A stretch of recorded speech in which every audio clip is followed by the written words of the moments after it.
Meus queridos, a paz do Senhor Jesus, a paz do Senhor, amados do coração de Deus, graças a Deus por mais esta oportunidade, esse privilégio de estarmos juntos, de estarmos aqui com o intuito, estou aqui com o intuito de trazer uma reflexão bíblica da parte do Senhor, reflexão para todos os nossos amados irmãos.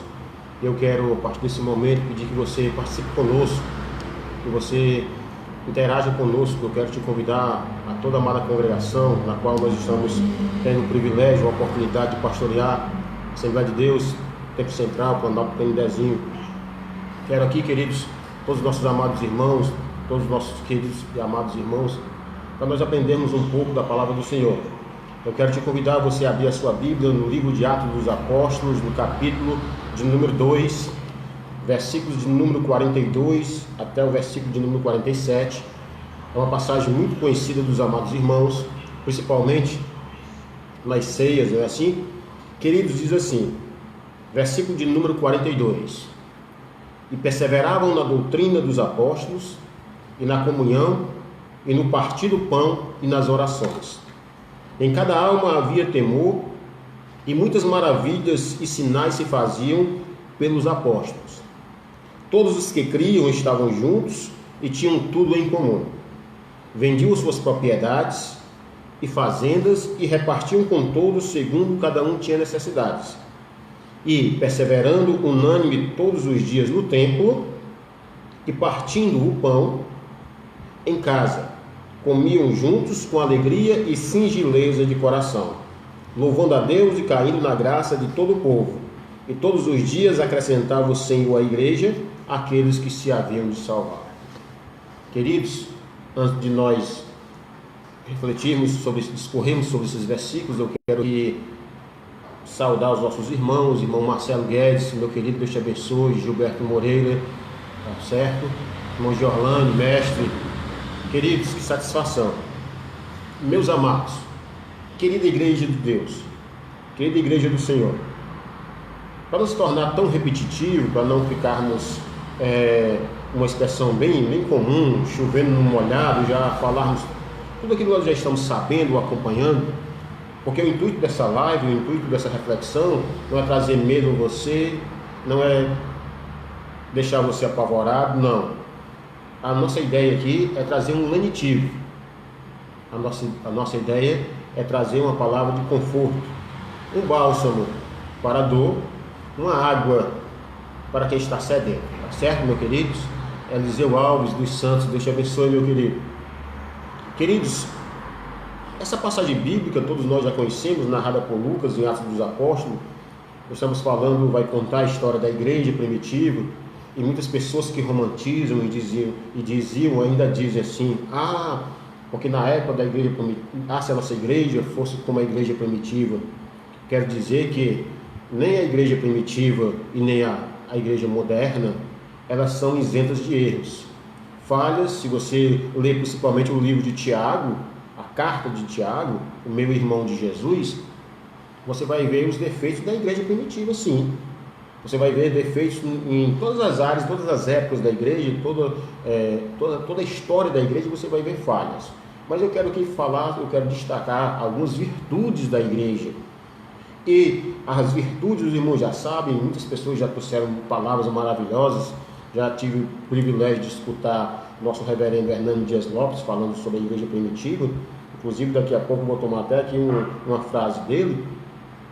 Nós já tivemos o privilégio de escutarmos inúmeras pessoas. Mas aí, queridos, eu quero te convidar para você olhar comigo justamente o versículo de número 42, que diz assim: E perseveravam na doutrina dos apóstolos, na comunhão e no partir do pão. Existe uma diferença entre partir e repartir. Todos nós sabemos essa grande diferença. Há aqueles que partem, mas só partem entre si. Aqueles que partem o pão, mas só entre ele ou alguém próximo. E o repartir vai muito mais além do que isso. Mas a primeira lição que eu trago aqui, queridos, desta igreja, da igreja primitiva, a igreja que abalou Jerusalém, a igreja que mexeu com as estruturas sociais, políticas, econômicas, religiosas da época, a igreja que sacudiu toda aquela região com o poder do Evangelho, a igreja que mexe, porque essa é a missão da igreja, o poder que o Evangelho tem, afinal nós sabemos, nós já vimos isso, que é um dínamo, não é assim? É uma explosão, é um movimento, tá certo? E a igreja, ela mexeu com a estrutura, ela mexeu com a rotina. Uma igreja impactada pelo Espírito Santo, nós encontramos isso, principalmente no capítulo número 2, o Espírito Santo agora move a igreja, e a igreja no versículo de número 42 diz assim: perseveravam na doutrina dos apóstolos. Não é que os irmãos saibam disso, não é que essa doutrina seja a doutrina criada pelos apóstolos, não, a doutrina criada, ou não era a doutrina inventada pelos apóstolos, é uma doutrina repetida pelos apóstolos, aprendida pelos apóstolos e colocada em prática pelos apóstolos, e essa doutrina era de Cristo. Então essa primeira expressão, que diz que perseveravam na doutrina dos apóstolos, não é na doutrina pessoal, do uso e costumes, não. É na doutrina recebida dos apóstolos e agora repassada para a igreja. E perseveravam na doutrina dos apóstolos, na comunhão, e no partir do pão e nas orações. O que me chamou a atenção aqui foi justamente o partir do pão. Eu quero aqui trazer, queridos, 3 lições. 3 lições, meus queridos, do partir do pão. O que me chama a atenção diz o seguinte: eles partiam o pão. E agora, se nós olharmos para hoje, os dias de hoje, eu quero mais uma vez parabenizar todos os ministérios, todas as igrejas, tá bom? Todos os homens de Deus e mulheres de Deus, que agora, nesse momento, com sentimento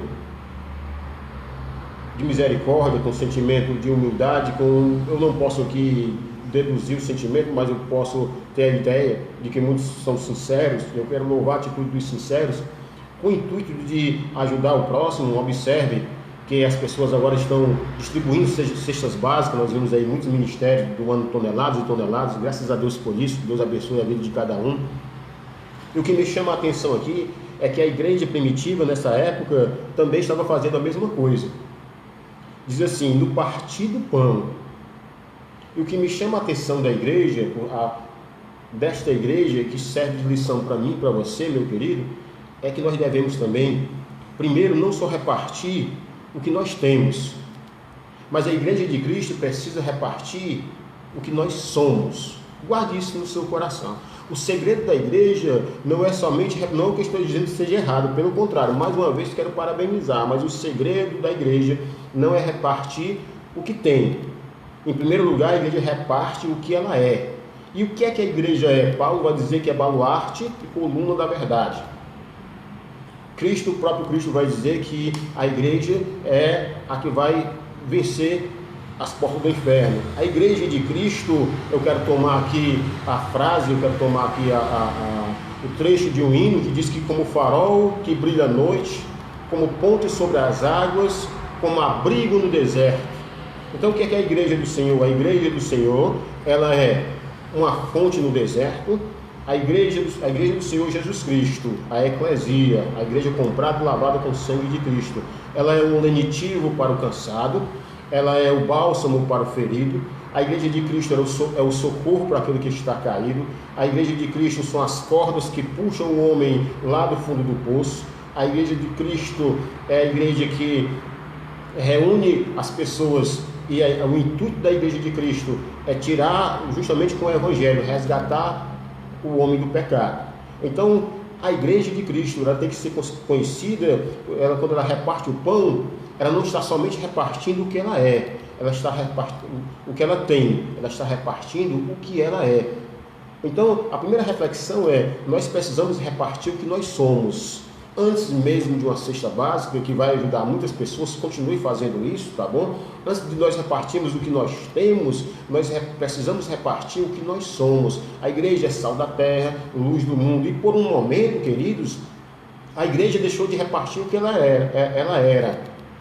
Por um momento, a igreja deixou de repartir o verdadeiro evangelho. Por um momento, a igreja deixou de repartir as bênçãos de Deus. Aí agora aprove a Deus acontecer tudo isso, e a igreja, graças a Deus, que está despertando. E a igreja agora está repartindo não somente o que tem, mas está repartindo o que é. Quando o crente reparte aquilo que ele é, ele traz muito mais efeito. Sabe por quê? Porque daqui um dia, daqui a 5 dias, 10 dias, não sei, a cesta básica vai acabar. Mas se você repartir a sua bondade, se você repartir a sua sinceridade, se você repartir a sua fidelidade com Deus, se você repartir o seu compromisso com o Evangelho, vamos passar, se Jesus não voltar, vamos passar 5, 10, 15, 20 anos, e as pessoas vão dizer assim: olha, ali a Mariazinha era uma mulher de Deus, ali era uma mulher de Deus ou um homem de Deus. Então você não repartiu só o que você tinha, você repartiu aquilo que você era e aquilo que você é. E o primeiro segredo da igreja primitiva é que ela não repartia somente o que tinha, ela repartia o que ela era. E nós estamos vendo aqui, queridos, a igreja querendo ou não um pouco de perseguição, não tem que emitir isso da mente, a igreja sendo perseguida politicamente e religiosamente, mas você observe que nós não encontramos, com exceção de alguns malucos, nós encontramos não uma igreja vingativa, nós estamos encontrando uma igreja pelo contrário, uma igreja que está de joelhos, alguém que critique, porque está de joelho no meio da rua, mas tem pessoas que não oram de jeito nenhum e querem criticar. Eu quero aqui, é admirável, parabenizar, e a igreja está mostrando o seu lado. Aí nós não estamos vendo a igreja dizendo que vai pegar em armas, que vai matar isso, vai matar aquilo. Nós estamos vendo a igreja pagando o mal com o bem. Enquanto a igreja está sendo impedida de ser adorada, né, abre aspas, se esse é o verdadeiro motivo, a igreja está colaborando com a sociedade. Está colaborando não espalhar a epidemia, está também colaborando, queridos, pedindo a graça de Deus. Então observe que a igreja agora, hoje, ela está repartindo não somente o que ela tem, mas também repartindo o que ela é. Se você observar, querido, você vai ver das 7 igrejas da Ásia, vamos encontrar várias características diferentes. O que me chama a atenção é a igreja de Esmirna, que vai dizer que ela era pobre, mas era rica. Ou seja, ela não tinha o que distribuir, mas tinha o que distribuir. Se dá para entender o trocadilho.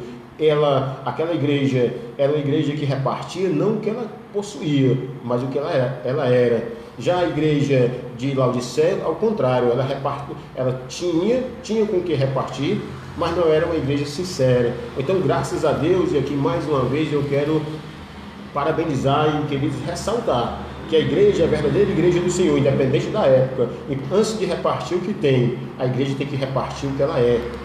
O que é que a igreja é? Aí você que vai dar os adjetivos. Você e eu é que nós vamos fazer uma visão introspectiva, nós como igreja, eu e você que está me assistindo. Estou vendo aqui que alguns irmãos estão participando comigo, são algumas denominações diferentes, mas não estou falando de igreja. O que é que nós somos? O que é que nós temos? Nós somos para repartir as virtudes espirituais, as virtudes não palpáveis, as virtudes não visíveis, as virtudes, aquilo que nós temos, o alimento não físico, mas o alimento espiritual. Então, queridos, a primeira lição que nós aprendemos aqui, me chama a atenção somente esse versículo: e perseverava na doutrina dos apóstolos e no partir do pão. Então, quando a igreja ela parte o pão, ela está mostrando que ela está repartindo não somente o que ela tem, mas o que ela é. Então, quando a igreja reparte o que ela é, o mundo é alimentado. Quando a igreja reparte o que ela é, o que é que a igreja é? Representante de Cristo aqui na terra. Então, queridos, que me chamou muita atenção, eu quero lembrar contigo, lá em Atos dos Apóstolos, capítulo de número 11 e versículo de número 24, eu quero que você acompanhe comigo. Diz assim, queridos, capítulo 11 e verso de número 24, diz assim, vou ler o 23. O qual, quando chegou e viu a graça de Deus, se alegrou e exortou a todos a que, com firmeza de coração, permanecessem no Senhor, porque era homem de bem, cheio do Espírito Santo e de fé, e muita gente se uniu ao Senhor. Lembra de que nós estamos falando? De Barnabé, a pessoa chamada Barnabé, o Barcas, filho da consolação. Já falei isso aqui, preguei várias vezes sobre isso. Eu jamais poderia esquecer desse homem. Observe que o primeiro relato de Lucas vai dizer que ele havia pego uma propriedade e dividido com os irmãos. Ele estava fazendo porque ele era homem de bens. Mas o que me chama a atenção, versículo 23, é que agora Lucas não vai falar de um homem de bens, vai falar de um homem de bem. É um homem que está repartindo o que ele tem, é um homem que está repartindo aquilo que ele é. Olha aí, queridos, a grande diferença. Já parou para observar a riqueza desse texto? O qual, porque era homem de bem, cheio do Espírito Santo e de fé, Olha aí, e muita gente se uniu ao Senhor. Muita gente só se uniu ao Senhor não por aquilo que Barnabé possuía, mas por aquilo que Barnabé era. Era um homem que cheio do Espírito Santo e de fé. E o versículo 23 vai dizer que ele exortou a todos que com firmeza de coração permanecessem do Senhor. Ele ensinou, ele aconselhou, ele fortaleceu, ele animou, ele levantou, ele ergueu, ele abençoou. É isso que a igreja deve fazer, porque a igreja, em primeiro lugar, deve repartir aquilo que ela é, para depois repartir o que ela tem. Tem pessoas que acham o seguinte: eu vou enganar a Deus aqui, eu vou fazer isso, eu vou repartir isso e aquilo dali, e depois eu vou continuar com as mesmas atitudes. Eu vou continuar sendo uma pessoa intransigente, eu vou continuar sendo uma pessoa fora dos padrões bíblicos, porque eu doei isso ou aquilo. Aí você caminha comigo e chega em 1 Coríntios, capítulo número 13, que todos nós conhecemos. Ainda que eu doe todos os meus bens aos pobres, e ainda dê meu corpo para ser queimado, se não tiver amor, de nada vai resolver. Então eu quero chamar a atenção aqui, os irmãos compreendam, eu não estou aqui condenando ninguém, estou parabenizando, mas eu quero apenas fazer a ressalva que quando você for fazer a obra do Senhor, tá certo? Há casos que precisam ser divulgados, sim, mas há casos que não. Ou então você vai só entre você e Deus. Se for fazer a obra de Deus, faça, mas deixa a câmera em casa, deixa o celular em casa, tá certo? Olha, a Igreja de Cristo, ela chama a atenção quando ela reparte aquilo que ela é. Quando a igreja reparte o que ela é, ela também tem condição de repartir o que ela tem. Enquanto os muitos que não têm, não repartem, e outros que não têm, mas repartem da mesma forma. Então, a segunda lição que eu quero trazer para os irmãos neste meio-dia, né? Nessa transição do final da manhã para o começo da tarde, é que no mesmo versículo diz assim, vou reler, porque era homem de bem e cheio do Espírito Santo. Voltando para o versículo 42, está lendo aqui, versículo 42 diz assim: perseveravam na doutrina dos apóstolos e na comunhão e no partir do pão. A segunda lição, queridos, que eu quero trazer para os irmãos é a seguinte: quando nós repartimos o pão, nós saímos da religiosidade e encaramos a realidade. Anote aí no seu coração, anote aí na sua mente, anote aí no seu caderno, anote aí na sua Bíblia. Primeira lição: quando repartimos o pão, quando a igreja reparte o pão, ela reparte primeiramente aquilo que ela é, para depois repartir o que ela tem. Segundo ponto que nós vamos agora aprender um pouquinho: quando a igreja reparte o pão, ela sai da religiosidade para encarar a realidade. Sabe por quê, queridos? Porque tem muitas pessoas espiritualizando as coisas. As pessoas às vezes espiritualizam aquilo que é material e materializam aquilo que é espiritual. Como é que nós vamos entender isso? Agora que eu quero tomar aqui carona numa frase de uma pregação de Hernando Dias Lopes, que está contida no livro Pentecoste, O Fogo que Não Se Apaga. Depois os irmãos adquiram esse livro, é excelente, tá bom? Em nenhum trecho desse livro ele vai dizer o seguinte: que a igreja ela tem que sair da especulação e entrar em ação. E agora eu vou usar uma frase minha, ou não somente minha, mas de muitos homens de Deus, que vão dizer que a igreja precisa sair um pouco da ortodoxia e entrar na ortopraxia, ou seja, sair um pouco das linhas, das 4 linhas ou das 4 paredes da ortodoxia, que não é errado de maneira nenhuma. Nós precisamos aprender e entender a palavra do Senhor, mas precisamos sair da religiosidade e encarar a realidade. Como por exemplo, irmã Inés, mas Jesus está voltando, é cumprimento da palavra de Deus. É claro que nós sabemos que é, mas quer dizer que agora só vou me preocupar, e não é motivo de preocupação para o crente, pelo contrário, é motivo de alegria, é de expectativa. O apóstolo Paulo vai dizer assim em Tito, capítulo 2, não me falha a memória, versículo 10, aguardando a bem-aventurada esperança, olha aí, do aparecimento da glória do grande Deus. Então, para a igreja, tem até um hino que diz assim, como será para ti sua vinda? Ela trará gozo ao seu coração, ou te fará padecer mais ainda? Pensa que só te trará maldição. O hino que diz, né, Cristo Jesus logo vai voltar. Então a volta de Cristo não é para ser preocupação para a igreja, mas tem muitos que são só preocupados por causa do vírus Agora muitos só se preocuparam com a volta de Cristo porque esses sinais, tudo que está acontecendo, mexeu com a rotina de cada um. Muitos agora, graças a Deus que vieram a se acordar com relação a isso, mas muitos estavam dormindo e essa pregação, essa mensagem, arrebatamento da igreja saiu de moda. A mensagem da volta de Cristo ficou no final das últimas páginas das agendas dos grandes pregadores. Os espaços não tinham mais, não é assim? E agora, aprove a Deus acontecer isso para nós sairmos da religiosidade e encararmos a realidade. Alguém vai dizer assim, meus queridos, devemos ter cuidado com os anciãos, com os mais velhos, o grupo de risco. Tem certeza absoluta, você está coberto de razão. Mas antes disso, qual foi o lar de asilo que você visitou? Esse você sou eu também, viu? Mas eu estou preocupado com os mais velhos, com o grupo de risco. Mas me diga uma coisa, qual foi o último asilo ou qual foi o último lar de idosos que você assistiu ou ajudou em alguma coisa? Quer dizer que a preocupação com os idosos é só agora? E antigamente?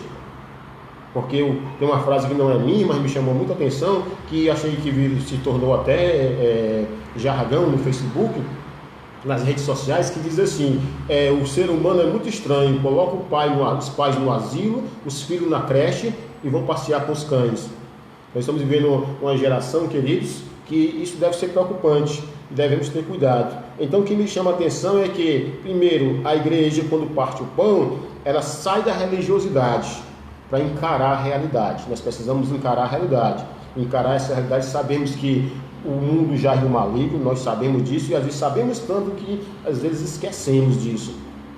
Encarar a realidade, sabemos que o vírus está aí, é verdadeiro, tá certo? Devemos pedir o equilíbrio de Deus para não ficarmos numa neurose, numa psicose, não vivemos enclausurados agora com medo até de viver, mas também devemos encarar a realidade, o que é que está acontecendo. Então, quando nós partimos o pão, nós saímos da religiosidade para encarar a realidade. E alguém vai dizer, isso se tornou até jargão, ou às vezes muitas pessoas desprovidas de informações ou de más intenções, vai dizer, irmão, mas a religião ela é negativa. Peraí, vamos com calma.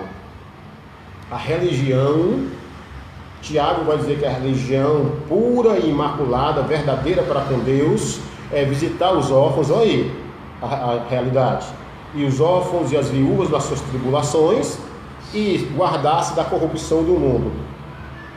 Religiosidade, não tem nada demais, os irmãos já sabem, quem está me escutando tem alguns mestres que sabem disso, religare, no latim, quer dizer religião, ligar novamente, e foi isso que Cristo fez comigo diante de Deus, Ele me ligou a Deus através do seu sacrifício. Então, queridos, a religião verdadeira, ela é proveitosa. Agora, a religiosidade que é preocupante. Então, o partir do pão nos tira da religiosidade para nós encararmos a realidade.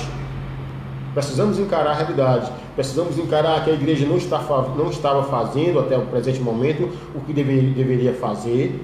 Tá bom assim? A igreja precisa encarar a realidade que muitas pessoas, irmão, mas o problema é do governo, né? Tem coisas que não é só o governo, nós estamos fazendo a nossa parte.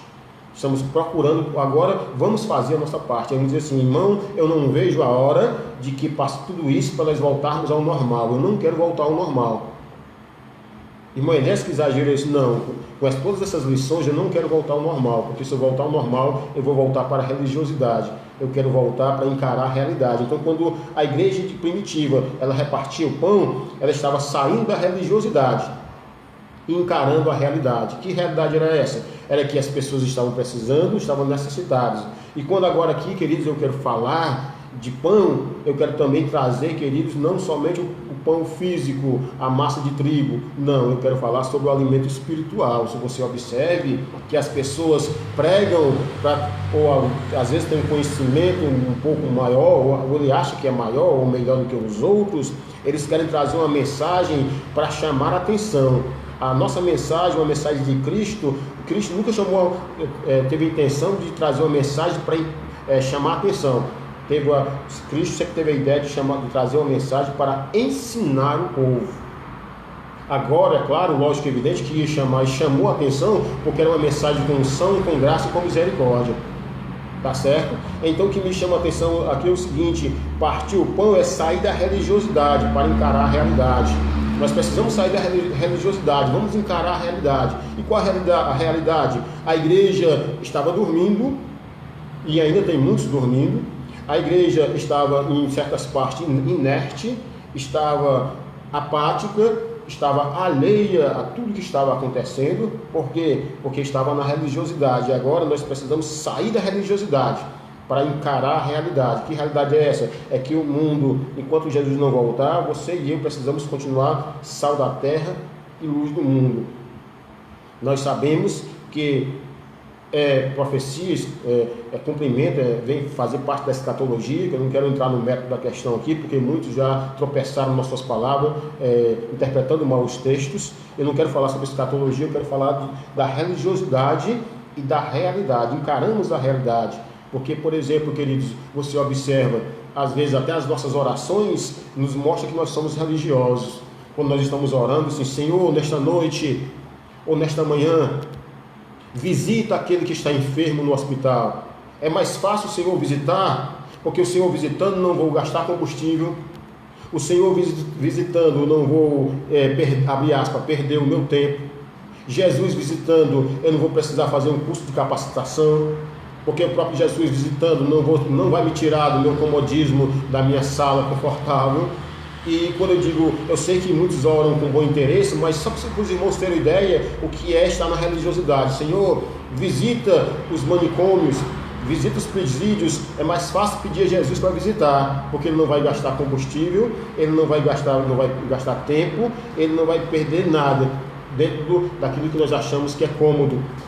Então, quando nós partimos o pão, nós saímos da religiosidade e encaramos a realidade. Os discípulos perceberam isso, a realidade do povo. E o convite que o Senhor nos faz é o seguinte: quando Deus te abençoe, quando você, ou quando eu, que eu também ainda não fiz isso, e não quero ser hipócrita, de repartir um pouco o que eu tenho, o que eu sou com os irmãos, eu me lembro que eu preciso sair da religiosidade para encarar a realidade. E sabe qual é a realidade? É a realidade que o homem não conhece a Deus. A realidade é que essa situação serviu para muitos usarem máscaras e para cair a máscara de muitos. Esse vírus está nos dando grandes lições de mostrarmos e revelarmos de pessoas que usam, você está entendendo o trocadilho, já usavam máscaras antes de usar máscara, e agora, queridos, você vai entender que muitos estão na religiosidade. E agora, aprove a Deus acontecer tudo isso para nós entendermos que quando nós partimos o pão, nós saímos da religiosidade para encarar a realidade. Aí mais uma vez eu vou lembrar da parábola do bom samaritano. Enquanto dois estavam na religiosidade, somente um, que foi o bom samaritano, ele encarou a realidade.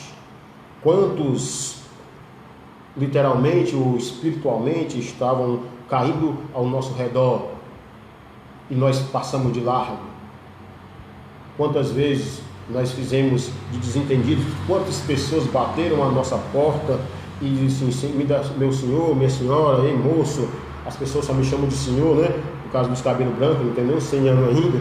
As pessoas dizem: ei senhor, me arranje um pouco de comida. Aí a maior desculpa é: não vou dar porque vai trabalhar. Não é assim? E às vezes nós deixamos de ajudar alguém.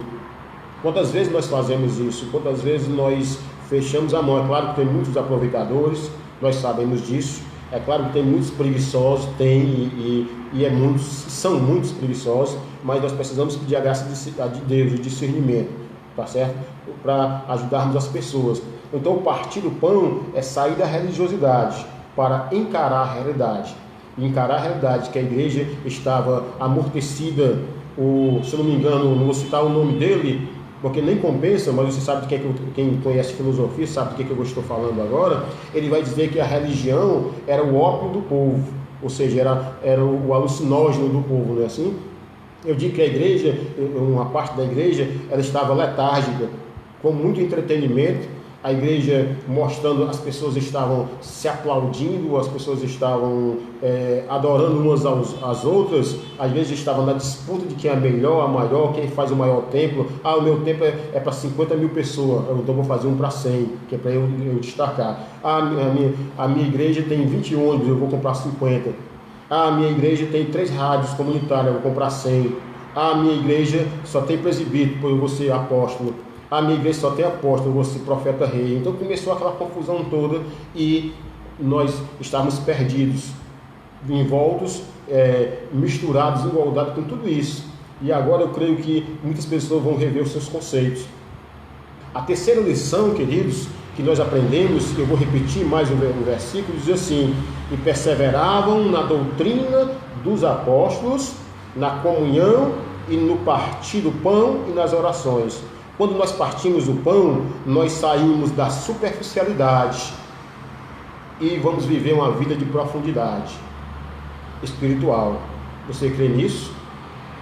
Você crê que depois que tudo isso aconteceu, vai nos servir? E foi necessário isso acontecer? Foi.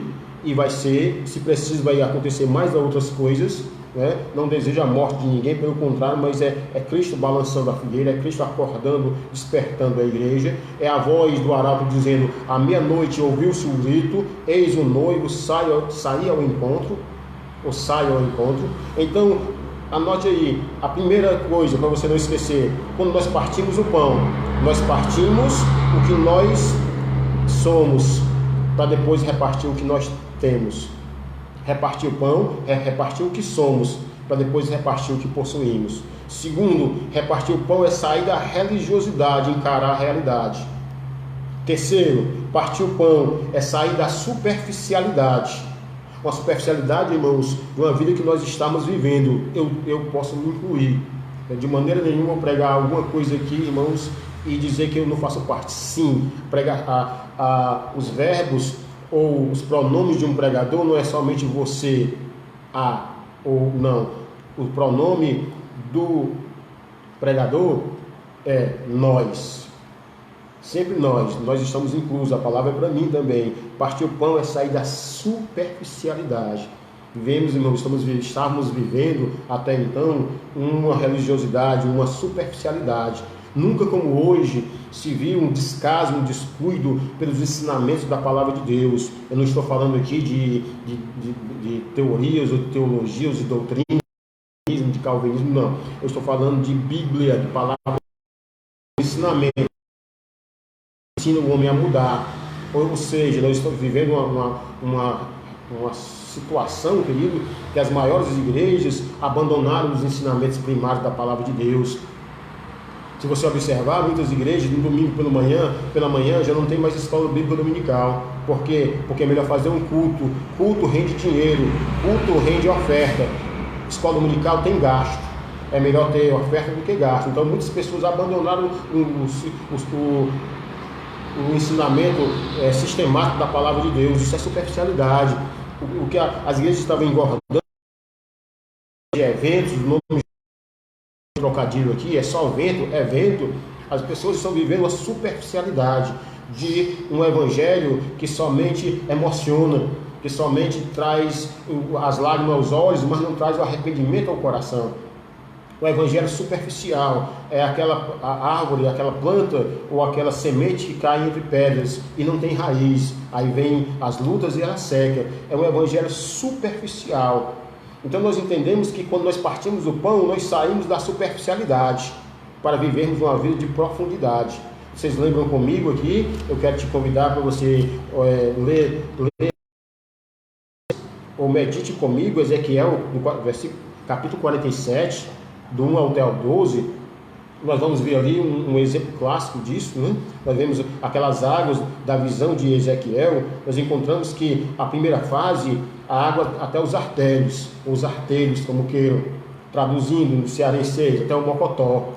A água, a primeira fase, é água até pelos artérios. O que é isso? Pouca profundidade, pouco entendimento.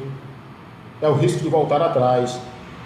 Depois o anjo mede mais um pouquinho e o nosso amigo continua caminhando. E a segunda fase é a água pelos joelhos. O que é? Ela começa a aprofundar-se nas coisas de Deus. Quando fala de joelho, nós sabemos, né, irmãos, que o significado, o entendimento espiritual. Quando a água chega até o joelho, já não dá para voltar atrás com tanta facilidade. Já tem compromisso. Nós já perdemos mais a mobilidade dos nossos joelhos, porque já estamos com água até eles. O que é isso, queridos? É entrar na profundidade de Deus. O terceiro estágio é a água pelos lombos. É isso, o que é isso? É quando nós já estamos envolvidos com as coisas do Espírito Santo. E o apóstolo Paulo vai dizer que o bom soldado que milita não se embaraça com as coisas desta vida. Nós já sentimos o peso da cruz nos nossos ombros, tá bom? E por último, são as águas profundas, que é o total envolvimento. Somos conduzidos pela correnteza de Cristo. Então, eu sei que você está entendendo o que nós estamos falando, porque você é um homem de Deus, é uma mulher de Deus. O partir do pão é sair da superficialidade e entrarmos na profundidade da comunhão com Deus. A profundidade de comunhão com Deus não são os absurdos, os exageros que algumas pessoas tomam, né? Porque, deixa eu contar aqui para os irmãos, não é um testemunho, infelizmente, é um testemunho de alguns tempos atrás, 5, 6 anos, tive uma crise de rins e fui para o UPA da Messejana, e lá passei a madrugada tomando soro.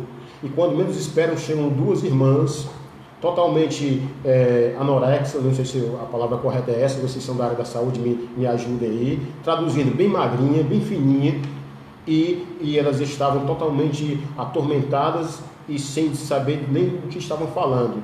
Então a enfermeira chega, uma para a outra, e diz assim: sabe o que foi isso aí? Elas inventaram de jejuar lá no monte e ficaram tudo doidas. Então, resumindo, um péssimo testemunho, não é nem um testemunho, péssimo testemunho. Aquelas duas jovens sem sabedoria achavam que ter comunhão com Deus é abandonar a família e passar fome. Outro cuidado que nós devemos ter, meus queridos, e muitas pessoas me perguntaram ontem, quando o presidente pediu um jejum, a primeira vez na história que nós encontramos isso aqui no Brasil, e muitas pessoas concordaram, outras não. Eu não quero criticar, mas apenas quero ter o cuidado de fazer a ressalva de dizer o seguinte: jejum não é amuleto mágico, jejum não é barganha, jejum não é peça de troca, de dizer assim, Senhor, eu jejum e tu me dá isso, tu me dá aquilo. Não, pelo contrário. A melhor maneira que eu encontrei de dizer o que é jejum é o seguinte: quando nós jejuamos, nós estamos dizendo para Deus, embora Ele sabendo, é uma maneira de eu e você dizermos para Deus: Senhor, Tu é mais importante daquilo que é mais importante para mim. Se a água e a comida é mais importante para mim, Tu és mais importante do que a água e a comida. Jejum é somente isso, é forma de arrependimento. É tanto que está bem conhecida, o irmão Fernandes até acabou de colocar o texto aí, 2 Crônicas 7,14, diz assim: se o meu povo, que se chama pelo meu nome, se humilhar, olha aí, orar, se arrepender dos meus caminhos. Observe que nenhum desse trecho está jejum não, viu? O jejum é uma atitude nossa. Quando o nosso amigo, parece que eu vou agora quebrar algum protocolo, alguém pode até não concordar comigo, mas você vai observar que quando Deus traz aquela mensagem de Jonas, quem levou o povo a jejuar, quem mandou o povo a jejuar não foi Deus, foi o rei que proclamou que o povo jejuasse. Então observe uma coisa, vamos ter cuidado. Jejum é bíblico? É sim. Jejuar traz resultados? Traz sim, mas não é moeda de troca. Não é barganha, não é feito miraculoso. Dizer assim: eu aprontei e desaprontei e agora eu vou jejuar e Deus vai receber. Olha em Mateus 24, tá certo? Olha o que é que Jesus vai dizer também lá em Mateus, se não me falha a memória, capítulo 7, assim: quando vocês jejuarem, não façam como os hipócritas, desfiguram os rostos. Observe o cuidado e a cautela com o jejum, tá bom? Por que eu estou falando sobre isso? Porque muitos se falaram sobre isso ontem e anteontem se falou outra coisa. Alguém vai dizer assim: mas eu vou jejuar meia-noite, está dormindo, é muito fácil jejuar, assim é modo demais. Então tenhamos o cuidado com relação a isso, tá certo? O jejum não é moeda de troca. Tem até um louvor que a pessoa que fez esse hino, eu creio que ele não fez com maldade, mas ela diz assim: se eu me humilhar diante do teu altar e sacrificar aquilo que me custar, tu inclinarás para mim seu ouvido. Não, peraí, vamos com calma. Eu posso jejuar, posso ficar bem magrinho de jejuar. Se não houver arrependimento, não tem valor nenhum. O jejum vem depois do arrependimento. Não é o jejuar para me arrepender, eu me arrepender para jejuar. Não é o ofertar para ser salvo, é eu ser salvo e depois eu ofertar ao Senhor. Não é o dizimar para ter, porque eu quero ter salvação, não. Eu sou salvo e eu dizimo e oferto como gratidão e como mandamento do Senhor. Da mesma forma o batismo, eu não me batismo para ser salvo, eu me batizo porque já sou salvo. Batismo não é para arrependimento, batismo é por causa do arrependimento. As pessoas estão confundindo aí, não é? E estão levando na brincadeira ou às vezes até por falta de informação. Então, por favor, os irmãos me entendam onde é que o irmão Enéas quer chegar. Eu não estou aqui de maneira nenhuma, jejum. Faça o seu sacrifício, oferte ao Senhor, ofereça a Ele, sendo sincero. Deus ele recebe com certeza. Quem sou eu para dizer que não? Mas só tenha um cuidado, não é no passo de mágica que agora vai acontecer, pronto, eu jejuei agora e amanheceu o dia, pronto, amanhecemos na segunda-feira, e aí, alguma coisa mudou? Graças a Deus, alguns mudaram, mas também não foi da noite para o dia, então temos um cuidado. Então, para nós encerrarmos essa live, encerrarmos essa reflexão, vou voltar aqui para alguns que talvez estão acompanhando agora, irmã Marta Monteiro, irmão Antônio Moreira, irmã Miller Coelho, os irmãos que estão aí comigo, né? Muitos já passaram aqui, a irmã Luana, Paulo Wesley, Deus te abençoe, querido. Paulo Wesley, quando eu crescer, viu? Quero tocar igual o senhor, viu? A irmã Ana Paula Santos. Então, primeiro, partir o pão é quando nós saímos, quando nós partimos aquilo que nós somos, para depois repartir aquilo que nós temos. Tá bom assim? É quase que impossível. Quem reparte o que tem é porque já está repartindo aquilo que ele é. Então que a igreja deva repartir para o mundo agora, nesse primeiro momento, primeiro o que nós somos, para depois repartir o que nós temos. É quase que impossível, parece até um contrassenso falar sobre isso. Segundo, partir o pão é sair da religiosidade e encarar a realidade. Porque tem coisas que nós esperamos e achamos que Deus vai resolver. Eu vou repetir uma coisa aqui que já se tornou até jargão, e você já sabe até de olho fechado, mas vou apenas lembrar. Na ressurreição de Lázaro, quando Jesus disse, tirai a pedra, por que Jesus não fez um pacote completo? Lázaro vem para fora. Teria algum problema? De forma nenhuma. Mas o que nós entendemos é que da pedra para fora, eu posso fazer alguma coisa. Da pedra para dentro, aí Jesus é quem faz. Aí é com ele. Quando os nossos recursos se acabam, não é assim? Então, vamos compreender isso. Tem coisas, quando nós obedecemos às leis, quando nós tomamos as precauções, quando nós usarmos as regras da saúde, nós estamos fazendo a nossa parte. Agora, a parte do impossível é só com Deus. Então, tem pessoas confundindo isso. Tem pessoas que querem fazer o papel do Espírito Santo e não querem fazer o dele. Principalmente os pregadores, ou muitas pessoas que ministram a palavra, não consagram, não leem, não buscam, não meditam, aí quer forçar o camarada a aceitar Jesus. Não, meu filho, a parte de convencer quem vai fazer é o Espírito Santo, a parte de estudar é tua, a parte de estudar é minha, tá bom? O terceiro ponto, partir o pão é sair da superficialidade e viver uma profundidade de comunhão. Quantos irmãos estão chorando, como eu queria voltar à igreja? Isso é bom. Quantas pessoas estão chorando, dizendo, como eu queria voltar novamente a me congregar. Glória a Deus por isso, sabe por quê? Porque agora nós vamos entrar no mais profundo. Vamos agora ter mais vontade, aprove a Deus, para nos despertarmos. Irmão, o desprezo pela Bíblia é muito grande. Irmão. O desprezo pela palavra de Deus estava demais. Meus irmãos, eu digo isso por experiência própria, eu digo isso, tem um pouco tempo de pastorado, mas, irmãos, desde 95 que nós lecionamos a palavra de Deus, lecionamos em escola bíblica dominical, os irmãos sabem, não precisa do currículo, lecionamos em seminário, mas você vê o desprezo pela palavra de Deus, nunca como hoje, tá certo? E quando vem é só aquela palavra que eu chamo de fogo de bombril, aquela que você que era pequeno sabe disso, pegava o bombril, colocava fogo e rodava, saía só faísca, terminava em nada. Isso é superficialidade. O Senhor não quer que nós saiamos da superficialidade e vivemos de profundidade com Cristo, porque quando vier o vento, a casa só vai ficar em pé se tiver profundidade, a árvore só vai ficar em pé se tiver raiz, e essa raiz só vai segurar a árvore se ela tiver profundidade. Então o que tem segurado você e eu, o que nos tem segurado em todas essas lutas é a nossa comunhão, a nossa profundidade, a nossa intimidade com Cristo. Amém, queridos? Que Deus em Cristo nos abençoe. Deus abençoe a cada um dos irmãos. Se eu não citei o nome de cada um, me perdoe. Mas só mais uma vez, é para nós aprendermos, não se zanguem comigo. Repartir o pão é repartirmos em primeiro lugar aquilo que nós somos, para depois repartir aquilo que nós temos. Repartir o pão significa sair da religiosidade e encarar a realidade. E repartir o pão significa sair da superficialidade e viver uma vida de profundidade em comunhão com Cristo através da palavra do Senhor. Que Deus em Cristo nos abençoe poderosamente, em nome de Jesus. Amém.